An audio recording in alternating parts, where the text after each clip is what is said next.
बिस्मिल्लाहिर्रहमानिर्रहीम। अस्सलाम वालेकुम। कैसे हैं आप सब लोग। आज बन रही है बड़े ही मज़ेदार सी हैदराबादी तहारी, जो कि बहुत ही आसानी से बन जाती है और खाने वालों को बहुत पसंद आती है। ज़रूर इस रेसिपी को बनाइएगा और मुझे बताइएगा। मेरे चैनल को लाइक एंड सब्सक्राइब ज़रूर कीजिएगा, बेल आइकन को भी प्रेस कीजिएगा, ठीक है। तो अब हम रेसिपी शुरू करते हैं। मैंने एक पैन में ऑयल लिया है 3 से 4 टेबल स्पून। उसके बाद ज़ीरा, काली मिर्च, लौंग और एक तेज़पात मैंने उसमें डाला है। मेरा तेज़पत्ता थोड़ा बड़ा था तो मैंने इसके पीसेस कर दिए हैं। और जब ये कड़कड़ाने लगेगा तो मैं इसमें 2 अदद दरमियानी साइज़ की प्याज बारीक काट के डाल रही हूँ। अब मैं इस प्याज को ब्राउन होने तक फ्राई करूँगी। बहुत अच्छी तरह से इसको फ्राई कर लें और फिर मज़ीद इस मसाले इसमें शामिल करेंगे। ये बहुत ही आसान से बनने वाली डिश है, तो इसको उम्मीद है आप ज़रूर ट्राई करेंगे। तो प्याज ब्राउन होने के बाद मैंने आलू डाल दिए हैं। मैंने आलू थोड़े से छोटे काटे हैं, आप चाहें तो बड़े काट लें। तो मैंने अब इसमें डाला है लहसुन अदरक का पेस्ट, 2 टीस्पून लहसुन अदरक का पेस्ट डालकर मैं इस पेस्ट के साथ आलू को फ्राई करूँगी, भून लूँगी अच्छी तरह कि थोड़ा सा कलर आ जाए। जब इसमें कलर आ जाएगा तो मैं इसके अंदर मज़ीद मसाले शामिल करूँगी।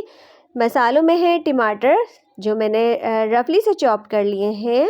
उसके बाद मैंने इसमें शामिल किया है दही, तकरीबन 2 से 3 टेबलस्पून दही शामिल कर लें आप। हरी मिर्च का पेस्ट मैंने लिया है 6-7 हरी मिर्च ले लें, उसका पेस्ट बना लें। ये ऑप्शनल है, मुझे लाल मिर्च ज़्यादा यूज़ नहीं करनी थी तो मैंने हरी मिर्च डाल ली है इसमें, ठीक है। दही, हरी मिर्च और टमाटर मैंने इसमें डाल दिए हैं। और अब मैं इसमें सूखे मसाले शामिल करूँगी। तो उसमें मैंने हल्दी पाउडर यूज़ किया है 1.5 टीस्पून। हल्दी इसमें ज़्यादा डलेगी, आप चाहें तो 2 टीस्पून डाल लें अगर आपको कम लग रही है। और उसके बाद 1 चाय का चम्मच लाल मिर्च पाउडर।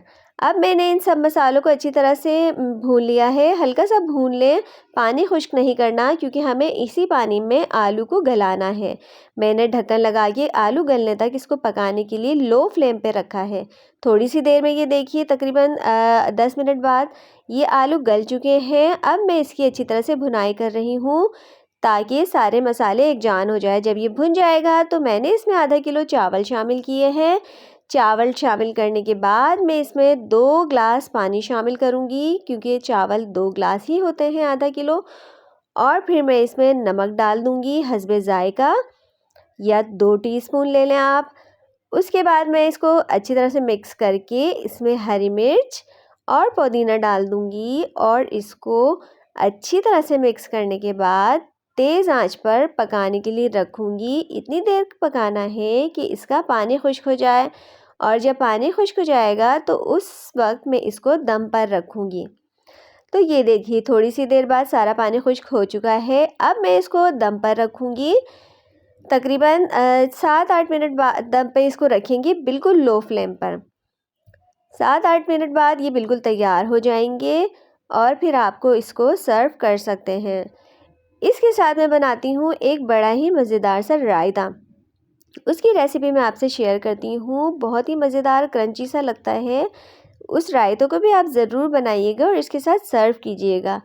तो रायते की रेसिपी मैं आपसे शेयर करने लगी हूँ। उसके लिए आप दही ले लें, तकरीबन 1 पाव या आधा पाव।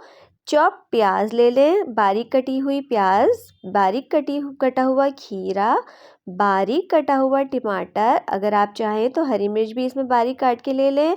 इसके बाद इसमें आधा चम्मच टीस्पून काली मिर्च पिसी हुई, नमक हस्बे ज़ायका लेकर अच्छी तरह इन सब मसालों को अच्छी तरह से दही में मिक्स कर लें।